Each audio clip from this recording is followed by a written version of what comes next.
বুধবার রাতের গভীরে অনেকটা নাটকীয়ভাবে পাকিস্তান ক্ষেপণাস্ত্র ও বিমান হামলা চালায় ভারত। যদিও পাকিস্তানের দাবি, ভারতের অপারেশন সিঁদুর অভিযানকে শক্তভাবে প্রতিহত করছে তারা।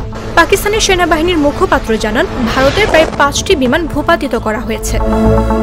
এ ঘটনার রেশ কাটতে না কাটতেই এবার সামনে এলো নতুন আরেক তথ্য।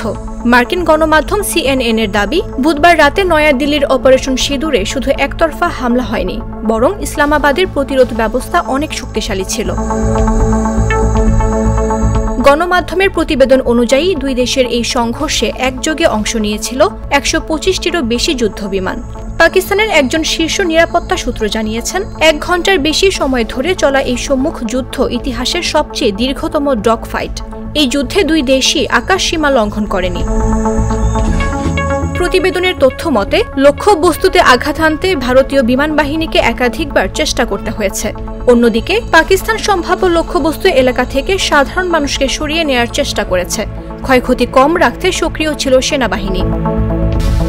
এর আগে 2019 সালে দুই দেশের যুদ্ধবিমানের মধ্যে ভয়াবহ ডগফাইট হয়েছিল। তখন এক ভারতীয় যুদ্ধবিমানকে গুলি করে নিজেদের ভূখণ্ডে ভূপাতিত করেছিল পাকিস্তান। ওই সময় অভিনন্দন নামে এক পাইলটকে আটক করে তাকে সংবাদ মাধ্যমের সামনে আনা হয়। তবে দুই দেশের কেউই এবার এমনটি চায়নি। তাই চিরবৈরী কোনো দেশই নিজেদের পাইলটদের সীমান্ত অতিক্রম করতে অনুমোদন দেয়নি। তবে এত বিশাল সংখ্যক বিমান ও দীর্ঘ সময়ব্যাপী লড়াই দুই পারমাণবিক শক্তিধর দেশের মধ্যে সম্ভাব্য সংঘাতের বিপজ্জনক ইঙ্গিত বলে মনে করছেন বিশ্লেষকরা। মামদুহা রাইসা, জাগো নিউজ।